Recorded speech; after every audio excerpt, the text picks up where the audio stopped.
but you know you like food. You know you like to cook orishirishi. You like to cook all sorts of things. You like good food on your table. You like to bake. You know the things you eat. You know 50 pounds will not feed you in a month. But then you put 50 pounds against food because you want to allocate your money to other things.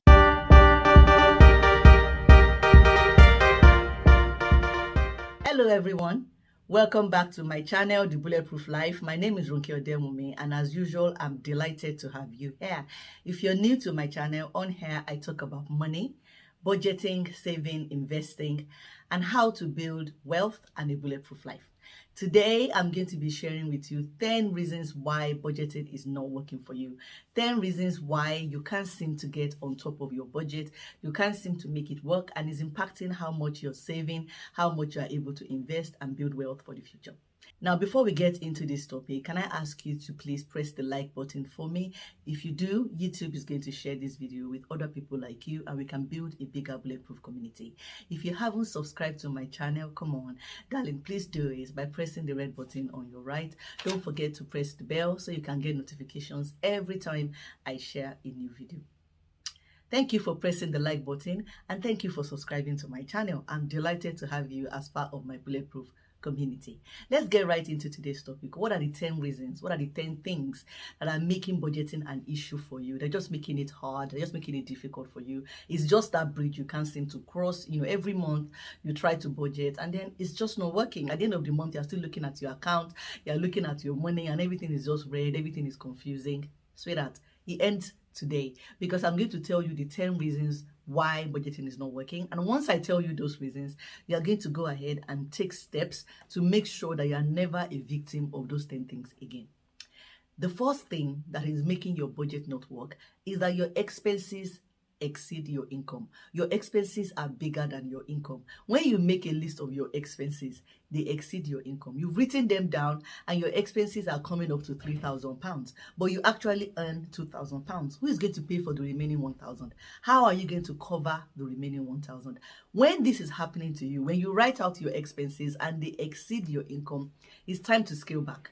It's time to look at your expenses and ask yourself, what can I do away with? What can I reduce? The second way to match your expenses to your income is to increase your income. If your expenses are £3,000 and you're really struggling to bring them down because everything on it seems essential, it's time for you to increase your income. It's time for you to dust your CV, update it, switch on that LinkedIn button that says you are available to talk to recruiters. You know, get into the market and look for a new job that will pay you more than what you are earning right now. If you are happy with the job you are earning right now, or you don't think that you should be looking for a new job, then it's time for you to find a side hustle to augment your current income. And there are lots of side hustle options out there. I've made videos about side hustles that you can do from the comfort of your home, from the comfort of your laptop, side hustles that you can do that won't cost you a penny to start off, you know, starting from YouTubing to blogging to Fiverr to Upwork. There are so many things you can do as side hustles that will make you money. And I've got a video on my channel. It's probably going to pop up now on my screen and you can click on it and watch it, and it will tell you this kind of side hustles you can do based on your personality, your timing, and whether you want to leave the house or you don't want to leave the house. So the first thing that's ruining your budget journey, that's ruining budgeting for you, is the fact that your expenses are bigger than your income. Now, this doesn't mean that you're somebody who wants to live beyond your means, but it means you are. It means your expenses are bigger than what you are able to pay for. And it's time for you to review, and bring your expenses and your income onto the same page. The second thing that's making budgeting hard for you is that you're using unrealistic amounts in your budget. So you've got all your categories written out: utility bills, rent or mortgage, food. You know, you've got all those categories written out, and then you're putting amounts to them. And then when you get to food, you put £50. But you know you like food. You know you like to cook orishirishi. You like to cook all sorts of things. You like good food on your table. You like to bake. You know the things you eat. You know 50 pounds will not feed you in a month. But then you put 50 pounds against food because you want to allocate your money to other things. On that budget, you want to allocate your money to your spa. You want to allocate your money to your loan. You want to allocate money to savings. Then you put 50 pounds to food. Now, when you finish spending that 50 pounds on food, because it's an unrealistic amount, you're going to dig into your savings and fish out money from your savings so that you can pay for food because you have to eat. So the second thing that's destroying your budget for you is that you're placing unrealistic amounts in the different categories. You are doing a budget that doesn't fit your lifestyle, doesn't fit your current reality, and your budget needs to match your reality. So the next budget you're going to make at the end of this month, you need to put in the right amount for food. You need to put in the right amount for groceries. You need to put in the right amount for utilities because your budget needs to reflect your reality. Now, if putting an unrealistic amount in a category is your way of trying to reduce how much you spend in that category, I'm going to tell you that you're going about it the wrong way, especially if it's a category like food, if it's a category like groceries. Putting a smaller amount in the budget is not automatically going to help you to reduce how much you spend on it. You have to make conscious effort. You have to take conscious steps to reduce how much you're spending on that category that's giving you problems. And if it's something like food, I've got videos on my channel again where I talked about how to reduce how much you spend on groceries, how much you spend on food, how to maximize your grocery allocation so that you have enough groceries for the month without breaking the bank. Again, videos on my channel, they will be there in the description, and also they should be popping up on my screen now so that you can click on them and watch them. So the second thing you're doing that is impacting your budget is that you're using unrealistic amounts in your categories. The third thing you're doing that's making budgeting difficult for you is that you're forgetting to include some expenses completely. You're just leaving them out completely. One of the people who have come to me to ask for help with budgeting, and that is a service I provide. If you want me to sit down with you and make your budget for you, make a realistic budget for you based on what you spend every month, I'm totally happy to do that. Reach out to me, send me an email, and for a small fee, I will help you do a realistic budget that you can live with month in, month out.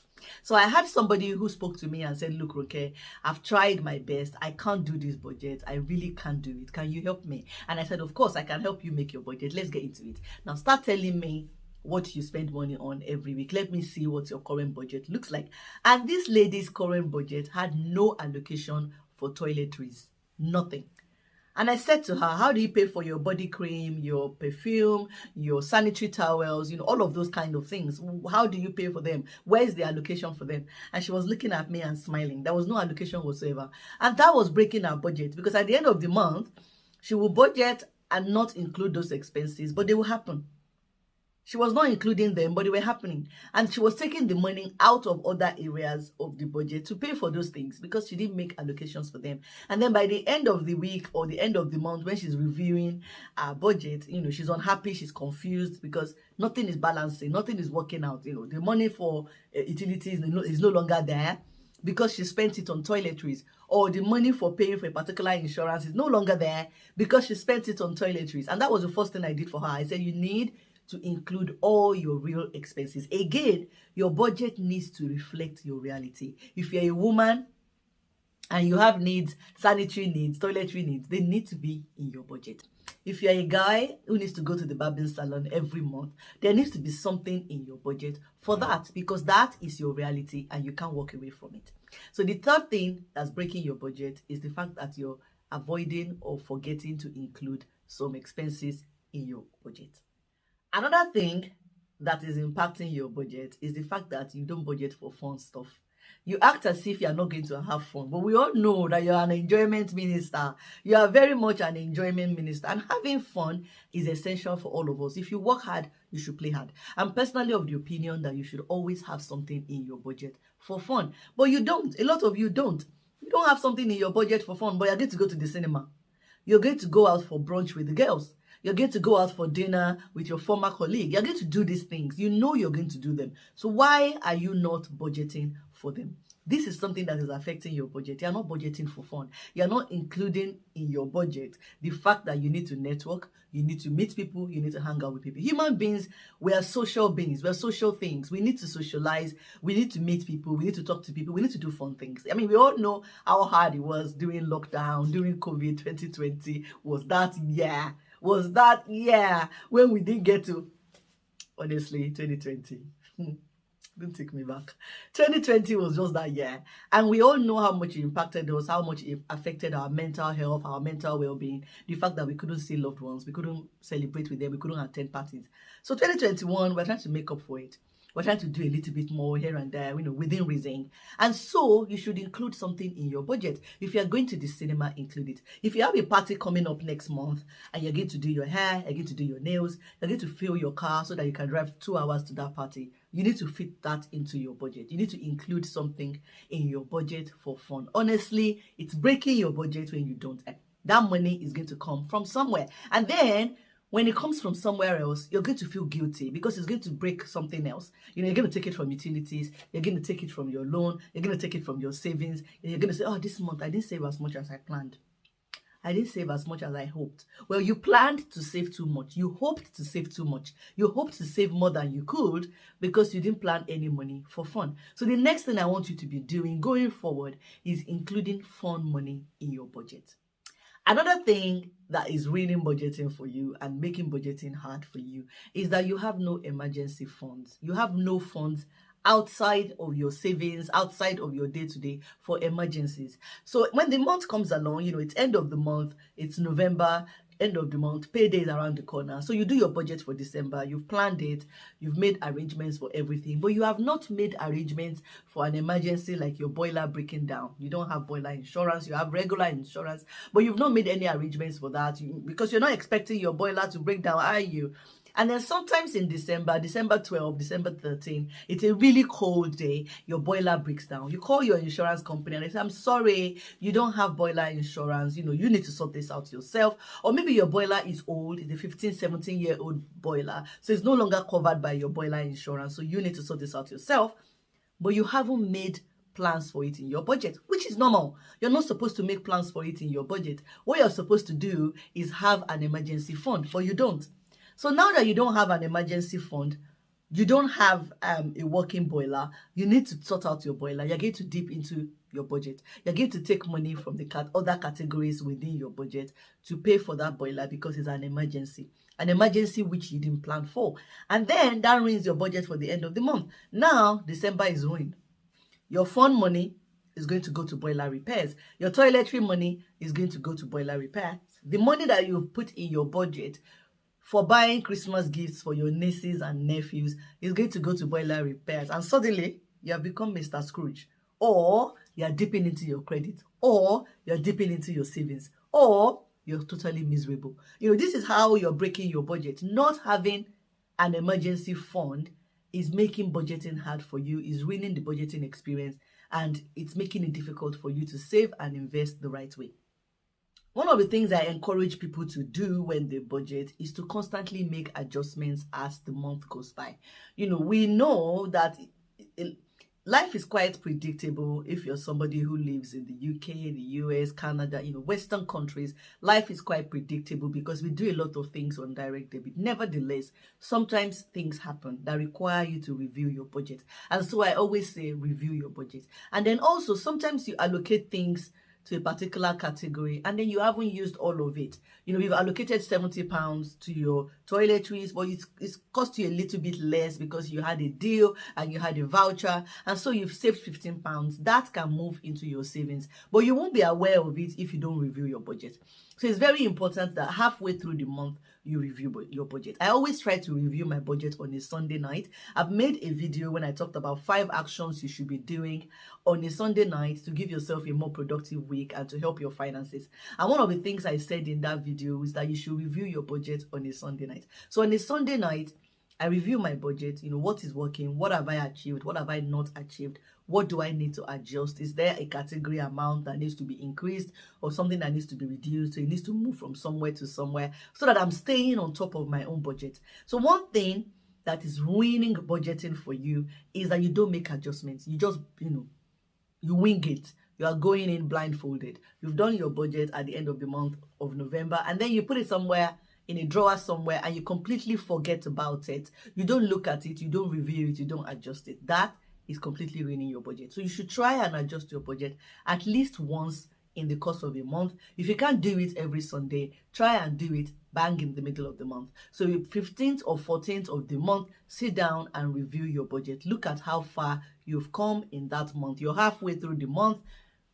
How far have you come? How many of your direct debits have been paid off? How well are you sticking to your budget? So making adjustments is something that will help you. Not making adjustments is something that is breaking your budget and is making budgeting hard for you.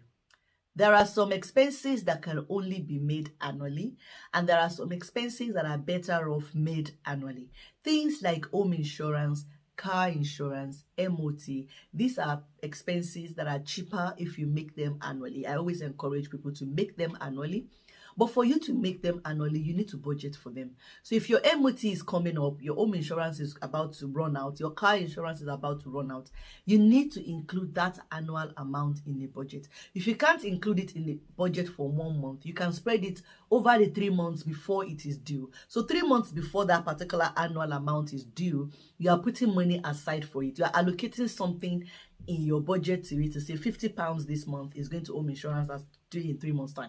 £50 next month is going to home insurance that's due in 3 months time. £50 in the third month is going to home insurance that's due in 3 months time. So that in the actual month that's due, you can then allocate another £50 or another £100 to it, depending on what your home insurance amount is, and then you pay for that. But what you're not doing right now is that you're not budgeting for those annual amounts. You're allowing them to surprise you the same way emergencies surprise you, and that shouldn't be the case.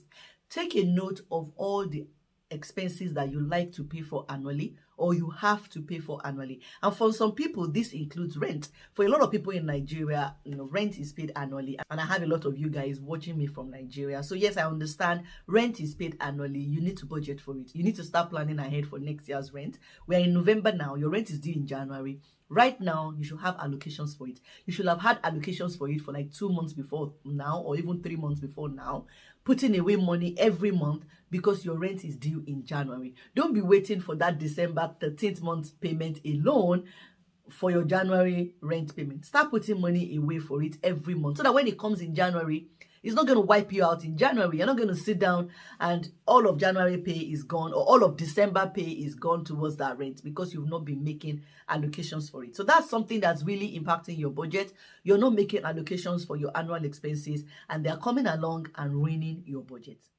The other thing that's ruining your budget, and this one you're going to feel triggered, and I'm sorry in advance, is that you don't have self-discipline. You have no self-discipline at all. You're a very undisciplined person. And yeah, I'm sorry to say this to you. I'm sorry to trigger you like this. I love you as a person. I love you that you're part of the Bulletproof community. I love that you're watching this because you want to improve your finances. You want to do better with your money. And I applaud you. I honestly applaud you. You're doing great. You're going to be fine. However, you need to have more self-discipline. If something is not in your budget, you don't do it. If it's not an emergency, if it's not a life-impacting expense, please don't do it. Somebody comes along halfway into the month to invite you to a party that's going to be late.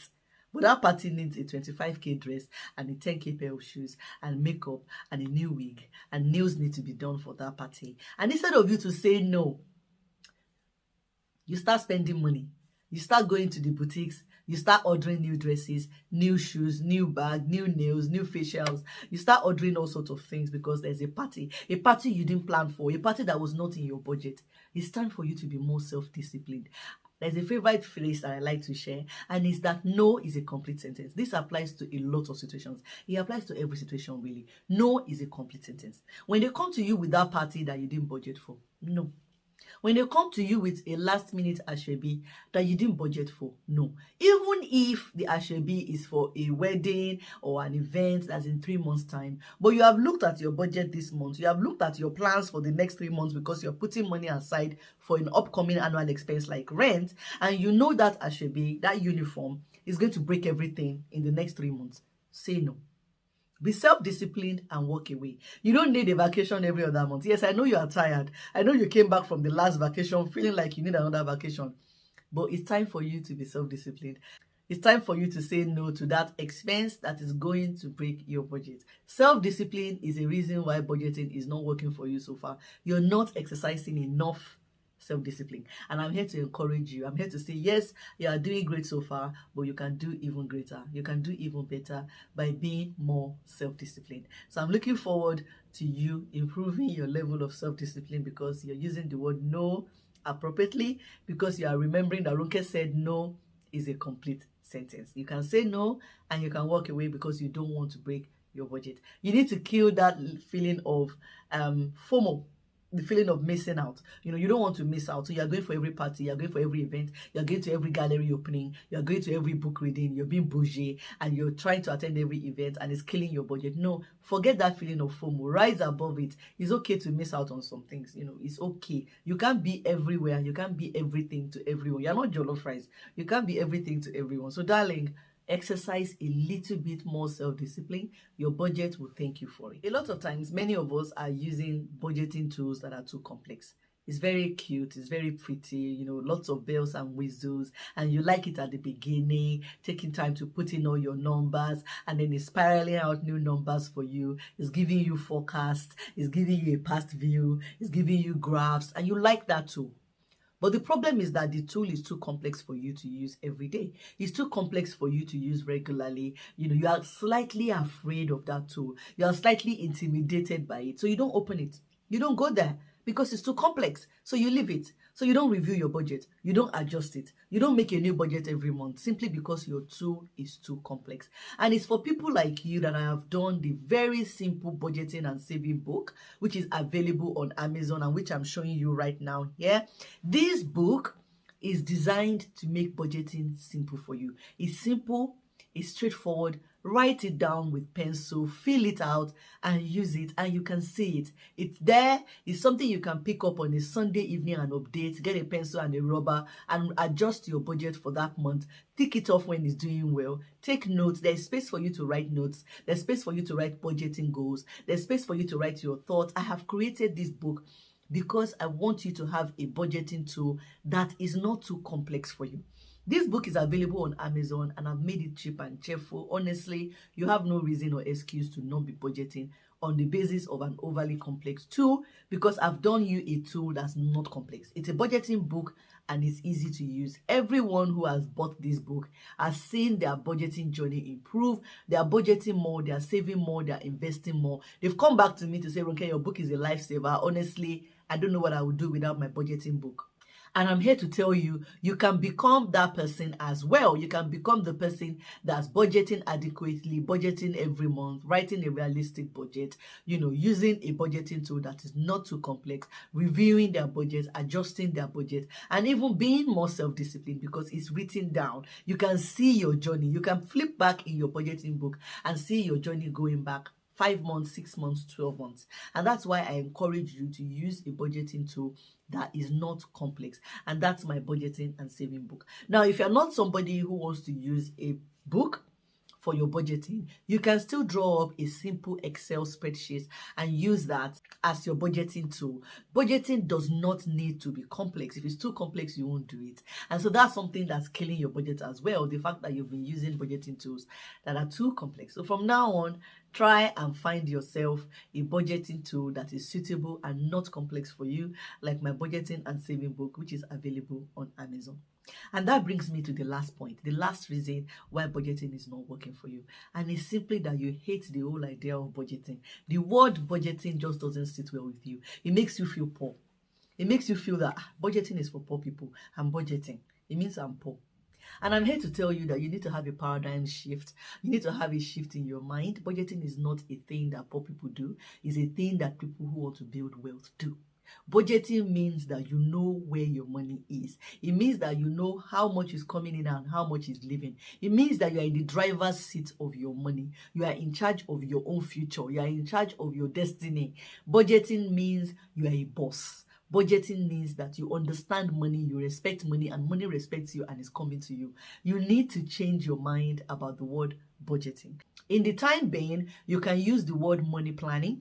because that's what budgeting is. You are planning your money. You can use the word money planning. You can say, I'm planning my money. You can avoid the word budgeting until you get used to the idea that budgeting is a good thing. But honestly, if you are somebody who hates the idea of budgeting, I'm here to tell you that budgeting is your winning secret. Budgeting is what will help you save, help you invest, help you build wealth, and develop a bulletproof life.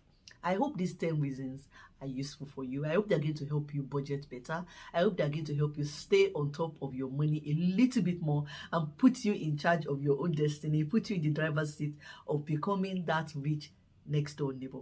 I love you guys. I love that you've watched the video this far. I love that you are here and you're loving this video and enjoying it. I really, really appreciate you. If you haven't pressed the like button and you've come this far, please, please, please smash the like button for me. You obviously enjoyed this video. That is why you are still here now, and I'm glad and I appreciate that. So please, please press the like button for me. If you haven't subscribed to my channel, please do it by pressing the red button on your right. Don't forget to press the bell so you can get notifications every time I share a new video, which is every Monday. I'm back every Monday with a video for you.